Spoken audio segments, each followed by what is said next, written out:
हमीरपुर विधानसभा क्षेत्र से पूर्व विधायक आशीष शर्मा ने आज अपना नामांकन पत्र भाजपा प्रत्याशी के रूप में दाखिल किया।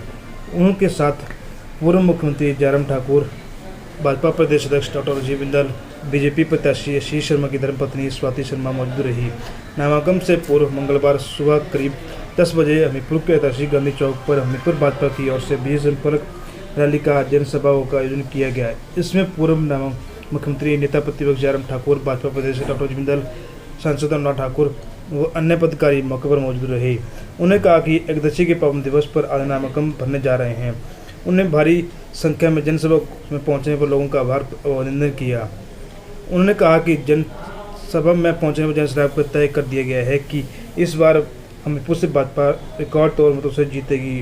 आशीष शर्मा ने कहा कि इस जनसभा में यह साबित किया गया है कि अपना बेटे के लिए यहाँ आए हैं। उसके बाद आशीष शर्मा ने मंच से बताया कि आखिर क्यों इस्तीफा देना पड़ा। उन्होंने कहा कि प्रदेश में सरकार कांग्रेस के बाद बतौर निर्दलीय सरकार को समर्थन दिया था। मुख्यमंत्री का पहला कार्यक्रम भी हमीरपुर के ही जिले में मैंने ही करवाया था, लेकिन मुख्यमंत्री ने एक नहीं सुनी और हमारे लिए कुछ नहीं किया और विधायकों को दरकिनार भी किया गया। एक बार लोगों को काम के लिए मुख्यमंत्री से मिलने गए, लेकिन मुख्यमंत्री 4 दिन दफ्तर के बाहर बैठे रह गए। आशीष शर्मा ने कहा कि जब मुझे लगा कि मुख्यमंत्री ने अपने ज़िले के लोगों को काम करने की दिलचस्पी नहीं है तो हमें क्यों और आखिर कब तक उनके पीछे घूमते रहें। आशीष शर्मा ने कहा कि मुझे 2 लाख रुपये प्रति महीने वेतन मिलता है। मैं चाहता हूँ तो आराम से 5 साल तक गुजारा कर सकता, लेकिन मैंने जो चुनावों से पहले वादे किए थे वो मुझे पूरे करने के लिए कहा गया था। उन्होंने कहा कि अब जनता के समक्ष जो भी है सब कुछ उनके साथ समर्थन रखा गया है। आज तक वेतन का 1 रुपया भी खुद पर खर्च नहीं किया गया, सारा जनता के कामों में लगाया गया। जब से मैं विधायक नहीं था तब भी मैं अपनी जेब से पैसे खर्च करके लोगों को मदद किया करता था, लेकिन अब मुख्यमंत्री आएंगे और फिर जनता से बोलेंगे। सीएम को घेरते हुए आशीष शर्मा ने कहा कि मुख्यमंत्री चुनावों में आएंगे और लोगों को ब्रंग बुलाएंगे कि ये खंड माफिया है, बिके हुए हैं, लेकिन मेरा देवतुल्य जनता सभी जानती है क्योंकि मेरा जन्म भी यहीं से हुआ है, बचपन में यहीं बीता हुआ है, कारोबार भी यहीं से शुरू किया गया है, प्राण भी यहीं त्यागने हैं और प्राण भी यहीं त्यागने हैं।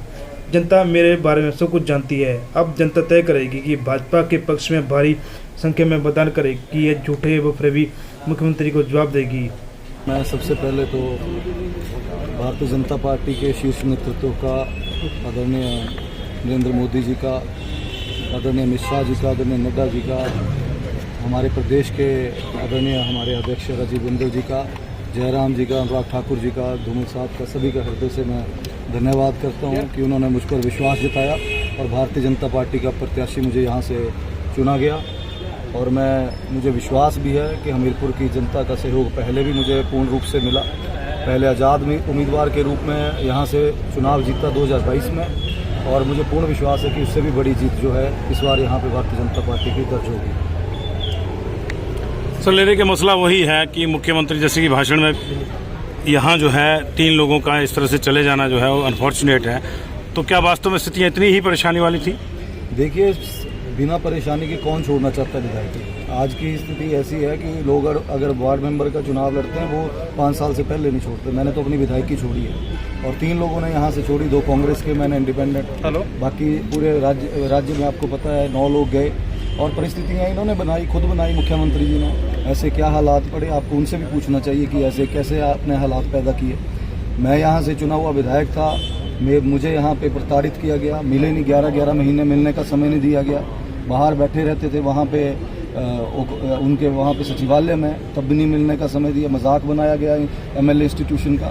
तो ये सब चीज़ें हुई हैं, तभी इतना बड़ा फैसला लिया गया और हम अपने फैसले से संतुष्ट हैं। जो फैसला लिया है वो लोगों के हित के लिए लिया गया है, कोई निजी स्वार्थ के लिए लिया नहीं गया है, क्योंकि लोग भलीभांति जानते हैं, हमीरपुर की जनता जानती है कि कौन किसके मन में क्या है क्या नहीं है। बाकी मुख्यमंत्री जी अपना पक्ष लोगों में रखेंगे, हम भी मुकाबला करेंगे, वो भी आएँ अपने यहाँ पे। अच्छा, क्योंकि अब आप बीजेपी में भी हैं, पिछली बार इंडिपेंडेंट जीते थे, तो डबल बूस्टर है आपके लिए, क्या रिस्पॉन्स है लोगों का? बिल्कुल बहुत अच्छा रिस्पॉन्स है। भारतीय जनता पार्टी का पूरा नेतृत्व जो प्रदेश का है वो मेरे साथ है। यहाँ के जो संगठन के लोग हैं सारे इकट्ठे मिलकर हम काम कर रहे हैं, क्योंकि अभी अभी लोकसभा के भी चुनाव हुए और भारतीय जनता पार्टी के हमारे आदरणीय प्रत्याशी जो हैं अनुराग सिंह ठाकुर जी, उनको हमने यहाँ से करीब 16,000 मतों से बढ़त मेरी कंस्टिट्यूंसी से मिली है। और मुझे पूर्ण विश्वास है कि जिस तरह से लोकसभा का चुनाव हमने लड़ा है वैसे ही यहाँ से विधानसभा का चुनाव भी लड़ेंगे।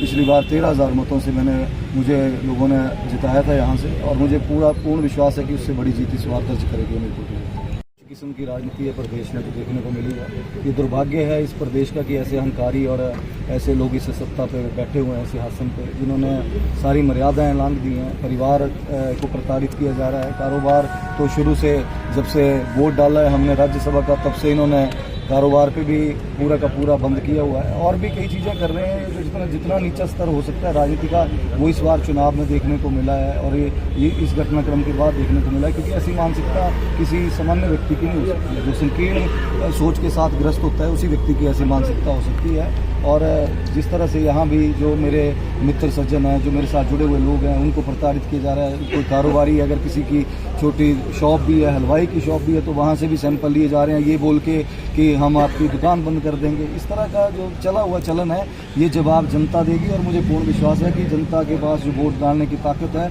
वही एक जवाब होता है, और वो इस बार हमीरपुर की विधानसभा के जो लोग हैं वो इनको दिखाएंगे।